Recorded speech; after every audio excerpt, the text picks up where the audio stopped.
Staff Sergeant Maria Rodriguez crouched behind the crumbling concrete wall, her heart pounding like a drum in her chest.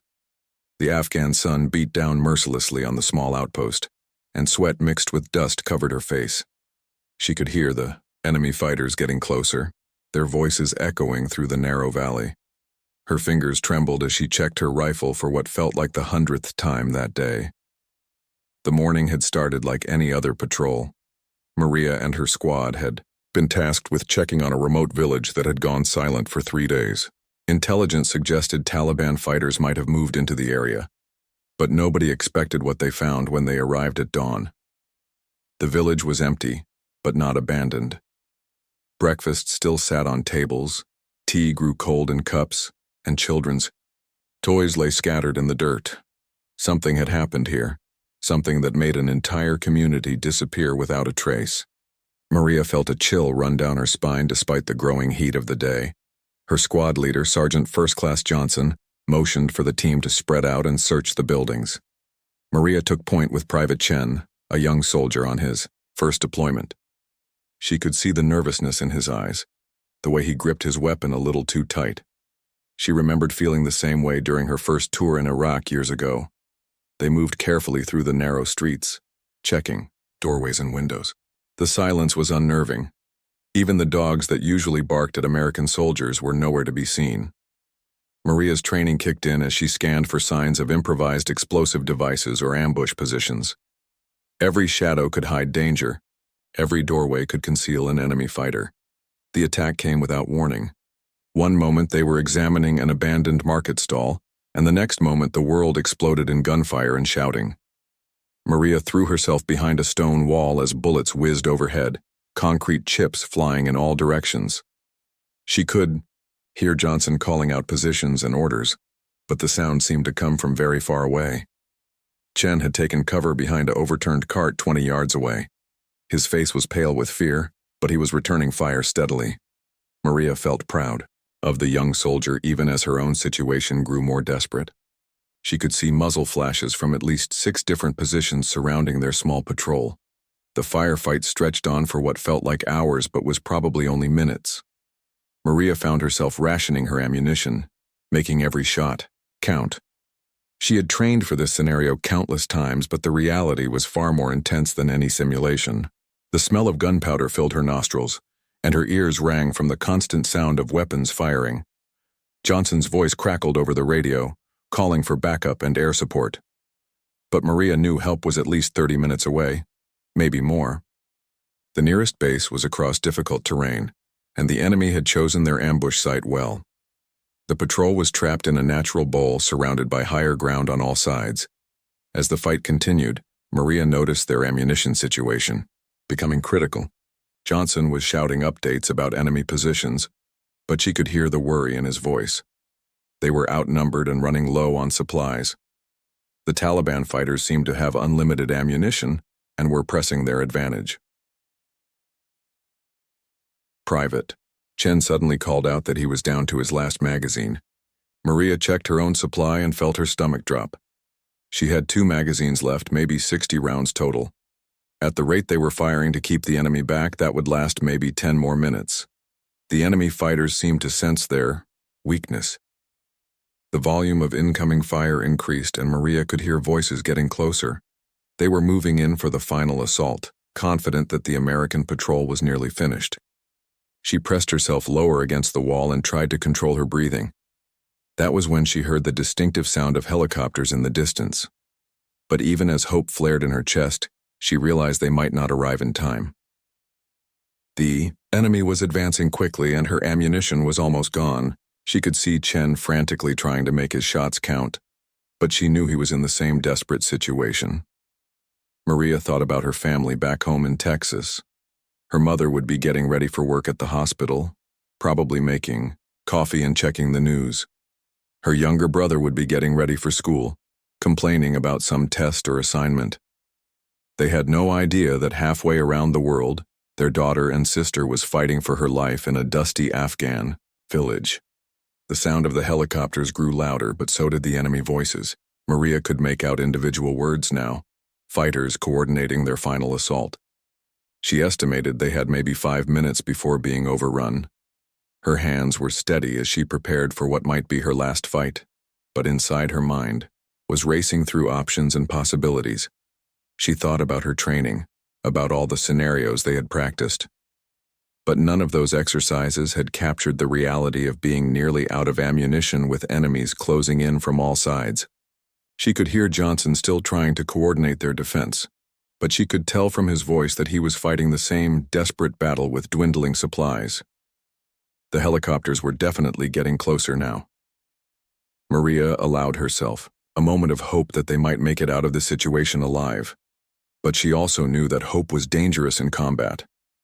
She needed to focus on the next few minutes, on making every remaining bullet count. Chen caught her eye from his position, behind the cart. Even at that distance, she could see the question in his expression. They both knew they were almost out of ammunition, almost out of time.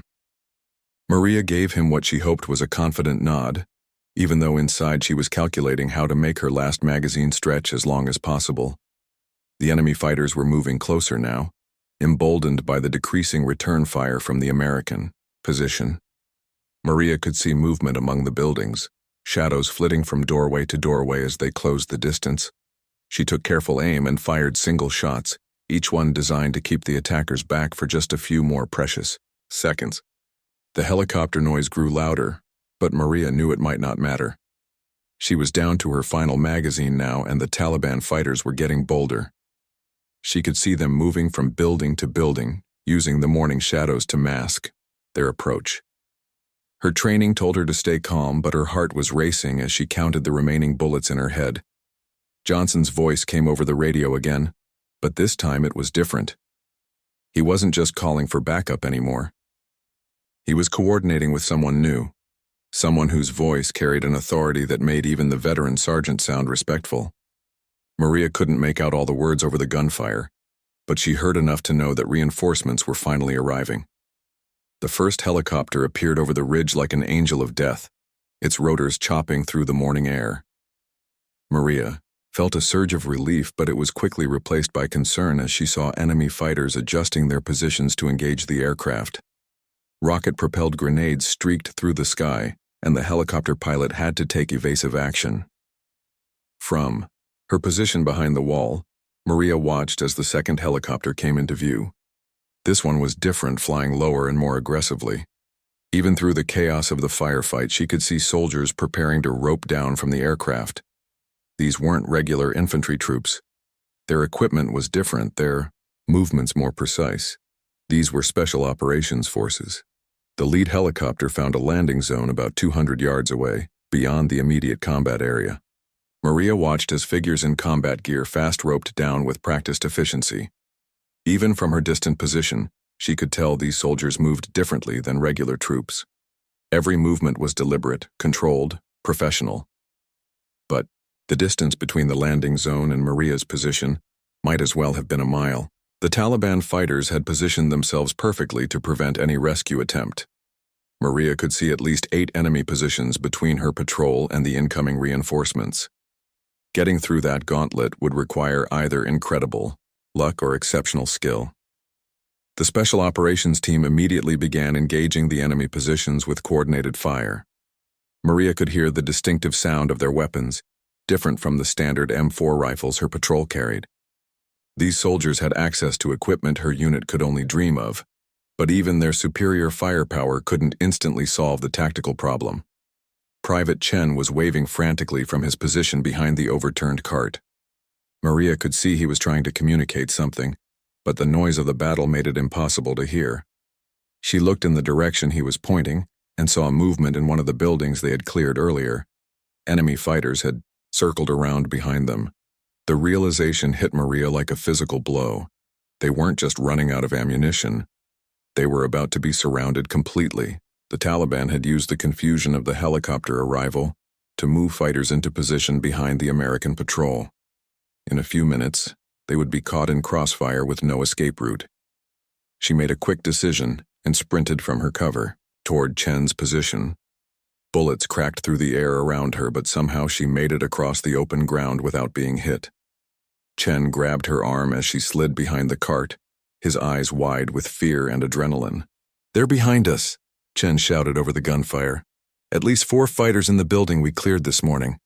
They've got us pinned between them and the main group." Maria's mind raced through their options. They could try to fight their way toward the Special Operations team, but that would mean crossing 200 yards of open ground under fire from multiple directions. They could try to hold their current position, but with their ammunition running low, they would be overrun within minutes. The sound of the battle was changing. Maria could hear the Special Operations team moving closer, their disciplined fire, creating gaps in the enemy positions. But she could also hear the Taliban fighters behind them getting ready to attack. Time was running out faster than she had hoped. Johnson's voice came over the radio with new urgency. The Special Operations Commander had assessed the situation and was planning a coordinated assault to reach the trapped patrol, but it would require Maria and Chen to hold their position for at least 5 more minutes, while the rescue team eliminated the enemy fighters between them. 5 minutes might as well have been 5 hours. Maria checked her ammunition again and felt her stomach sink. She had maybe 20 rounds left, and Chen was in even worse shape.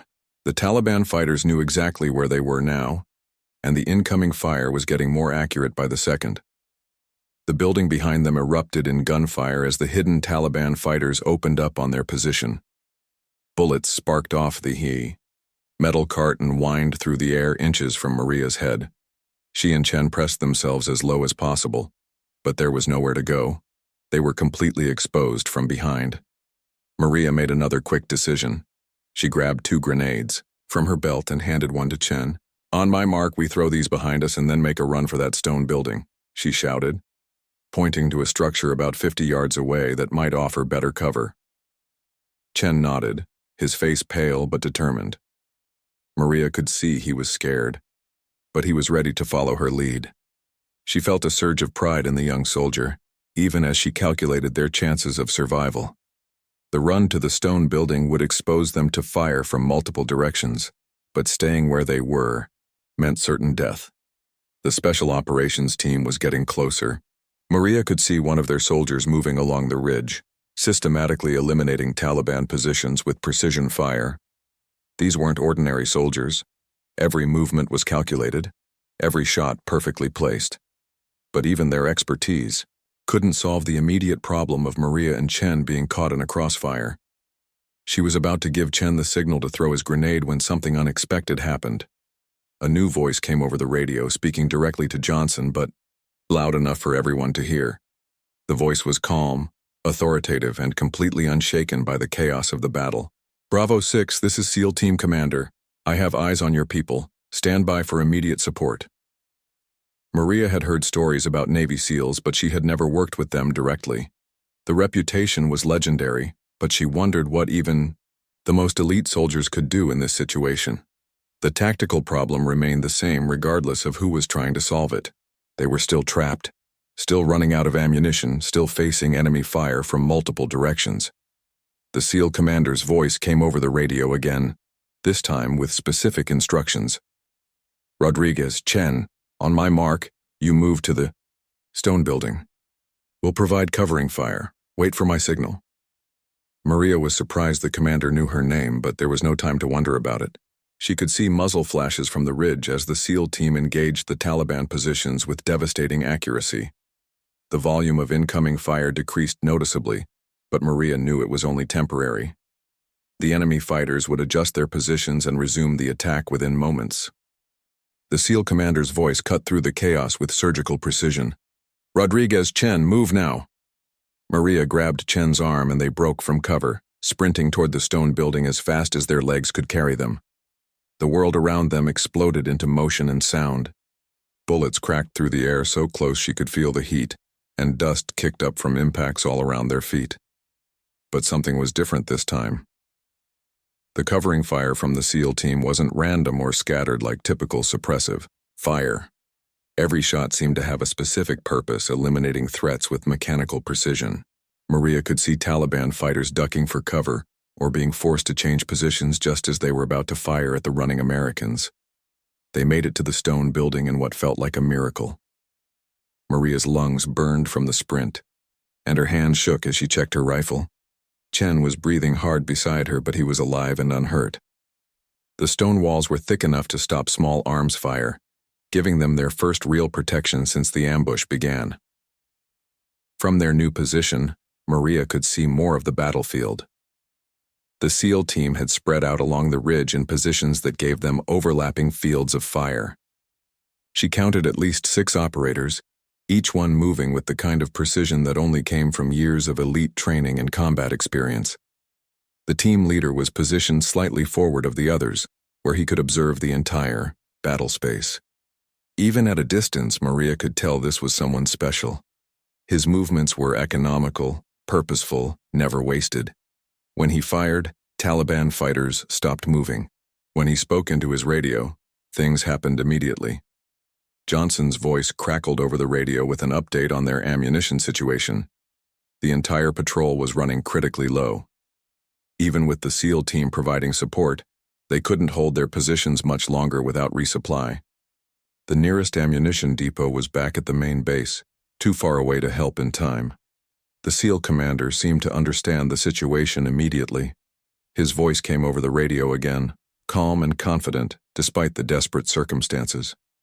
All call signs, be advised, we're initiating emergency resupply procedures. Stand by. Maria wondered what that meant. Emergency resupply usually involved helicopter drops or convoys, both of which would be impossible under the current conditions. The Taliban had positioned themselves to control all the likely landing zones, and the terrain was too rough for ground vehicles. The answer came from an unexpected direction. One of the SEAL operators had worked his way around the enemy positions and was approaching the patrol's location from the east. Maria could see him moving between buildings with incredible stealth, somehow avoiding detection by fighters who were actively looking for American forces. But even the most skilled operator couldn't carry enough ammunition to solve their problem. Maria's patrol had been in sustained combat for over an hour, burning through magazines at a rate that would exhaust any individual's carrying capacity. The tactical math simply didn't work. That was when the SEAL commander made a decision that would change everything. Maria watched in amazement as he rose from his position on the ridge, exposing himself to enemy fire. For a moment she thought he had made a fatal mistake, but then she saw what he was doing. The commander had attached something to his rifle and was preparing to throw it. At first Maria thought it might be a grenade or other explosive, but the shape was wrong. As he drew back his arm, she realized what she was seeing. He was about to throw his own M4 rifle across the battlefield. The throw would have to cover nearly 100 yards while avoiding obstacles and enemy positions. Even for someone with exceptional physical abilities, it seemed impossible. The rifle would have to arc high enough to clear buildings while maintaining enough accuracy to reach Maria's position. But as Maria watched, the SEAL commander's movements showed none of the uncertainty she would have expected. His stance was that of someone who had calculated every variable and was confident in the outcome. He drew back his arm and released the rifle in a perfect spiral that carried it high over the battlefield. The weapon seemed to hang in the air, forever, spinning slowly as it traced an arc across the morning sky.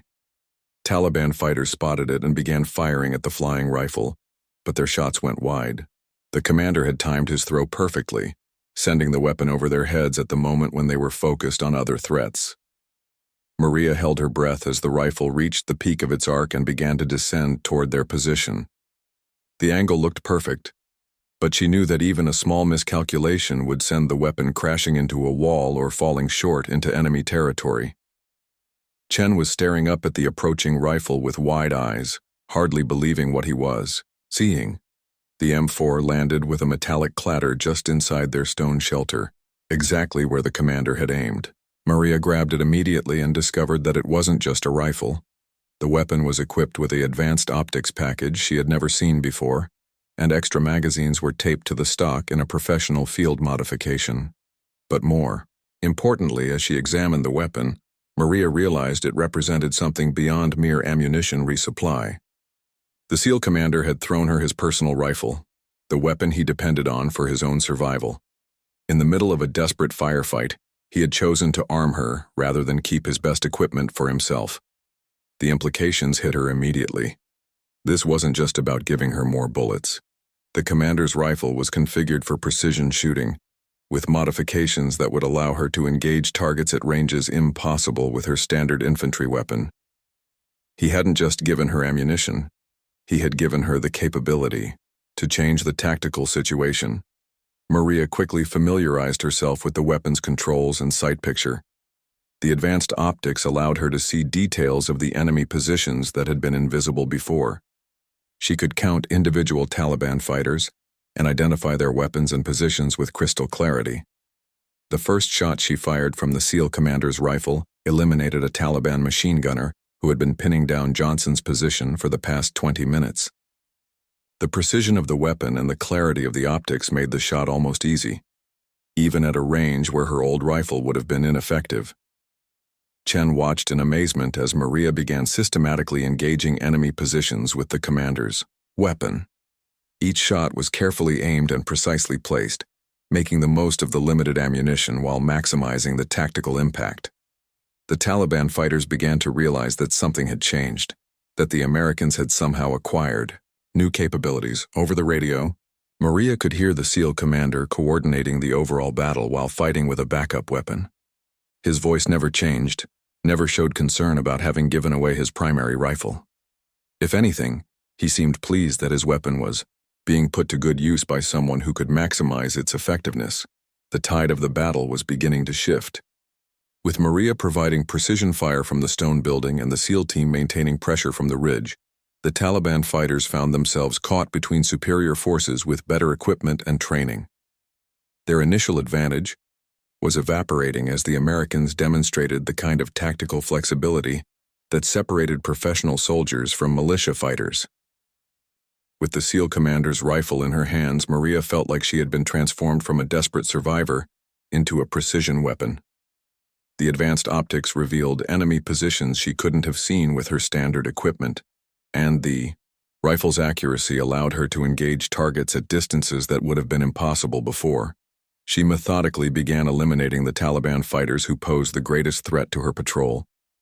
A sniper who had been harassing Johnson from a minaret fell with her second shot. A rocket-propelled grenade team preparing to fire at the helicopters was neutralized before they could launch their attack. Each shot was deliberate, calculated, and devastatingly effective. Chen had taken over security for their immediate position, using his remaining ammunition to watch for close-range threats, while Maria engaged distant targets. The young soldier had overcome his initial fear and was performing with the steady professionalism of a veteran. Maria felt proud of how he had adapted to the desperate situation. The SEAL commander's voice came over the radio again, this time with new tactical instructions. "Rodriguez, I need you to take out the machine gun nest in the blue building at your 2 o'clock. That position is preventing my team from advancing." Maria swung the rifle toward the indicated building and immediately spotted the target through the powerful scope. 2 Taliban fighters were operating a heavy machine gun from a second-story window, raking the ridge where the SEAL team was positioned. The angle was difficult, but the commander's rifle was capable of making the shot. She took her time, controlling her breathing and waiting for the perfect moment between heartbeats. The shot broke clean and true, and the machine gun fell silent. Through the scope, Maria could see that her bullet had struck exactly where she had aimed, eliminating the threat with surgical precision. "Outstanding shooting, Rodriguez," came the commander's voice over the radio. "Now I need you to cover my advance. I'm moving to a forward position." Maria watched in amazement as the SEAL commander rose from his concealed position and began moving down the slope toward the village. He was armed only with his backup weapon, a much less capable rifle than the one he had thrown to her. But his movement was so fluid and professional that he seemed to flow between cover points like water. Taliban fighters tried to engage him as he advanced, but Maria was ready. Every time an enemy position revealed itself by firing at the commander, she responded with immediate and accurate return fire. The SEAL's rifle allowed her to provide overwatch coverage that would have been impossible with her original weapon.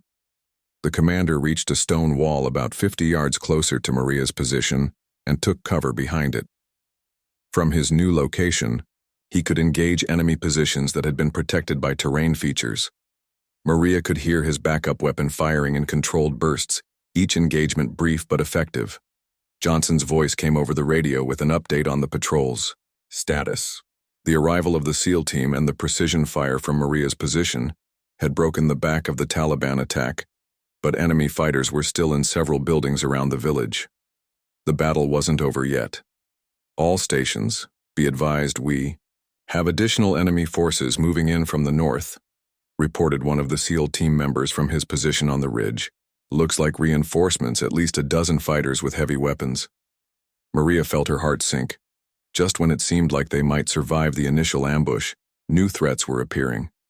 She checked the ammunition remaining in the commander's rifle and realized she had perhaps 15 rounds left. Even with the weapon's superior capabilities, 15 bullets wouldn't be enough to handle a dozen fresh enemy fighters. The SEAL commander seemed to read her mind. His voice came over the radio with calm confidence that seemed completely unaffected by the new development. "Rodriguez, conserve your ammunition. We're going to let them get closer before engaging." It was a risky strategy. Allowing enemy fighters to close the distance would put Maria and Chen in greater danger, but it would also make the limited ammunition more effective. Every shot would count when the targets were closer and easier to hit. The new Taliban fighters appeared at the north end of the village, moving cautiously but steadily toward the ongoing battle. Maria could see through the scope that these were better equipped than the original ambush force. They had newer weapons, better equipment, and moved with more discipline. "Wait for it," came the commander's voice as the enemy fighters moved closer, to optimal range. Maria could feel the tension building as she tracked the lead elements through her scope. Her finger rested lightly on the trigger, ready to fire the moment the command came. The Taliban reinforcements had almost reached the buildings where the original fighters were positioned when the SEAL commander finally gave the order. "All stations, engage!" The ridge erupted in coordinated fire as the SEAL team opened up on the reinforcements. Maria joined the engagement, her first shot dropping the enemy leader before he could take cover. The precision rifle allowed her to make shots that helped channel the enemy fighters into predetermined kill zones. But the Taliban reinforcements were more professional than the original ambush force. Instead of panicking under fire, they immediately began using proper tactics to advance under fire. Some provided covering fire while others moved to new positions, and they coordinated their movements with hand signals and shouted commands. Maria found herself in a deadly game of cat and mouse with enemy fighters who were almost as skilled as American forces. Every time she fired, they marked her position and responded with accurate return fire. The stone building that had seemed like perfect cover was rapidly being chewed apart by concentrated enemy fire. Chen was forced to change positions twice as bullets began penetrating their shelter. "We can't stay here much longer," he shouted over the sound of impacts on stone and concrete. "They're going to bring this whole building down." The SEAL commander had apparently reached the same conclusion. "Rodriguez, Chen, prepare to move to the next building south. We'll provide covering fire on my mark." Maria gathered up the extra magazines from the commander's rifle and prepared for another sprint under fire. She had done this twice already, but each time seemed more difficult than the last. The Taliban fighters were learning the Americans' tactics and adjusting their responses accordingly. "Mark," came the command, and Maria and Chen broke from their deteriorating cover. The world erupted in gunfire as both sides engaged at maximum intensity. Maria could hear bullets cracking past her head as she ran, but somehow both Americans made it to their new position alive. The new building offered better protection, but Maria could see that their tactical situation was still desperate. The Taliban reinforcements had succeeded in surrounding the village completely, cutting off any possibility of retreat. The SEAL team was still providing excellent supporting fire, but even their exceptional skills couldn't overcome basic mathematics. Maria checked her remaining ammunition one more time and realized she was down to her last magazine. Across the village, she could see the SEAL commander in his advanced position, still engaging enemy targets with his backup weapon. The fact that he had given her his best rifle was becoming more significant by the minute. That was when she heard something that made her blood run cold. Johnson's voice came over the radio with the words every soldier dreaded. "All stations, this is Bravo 6.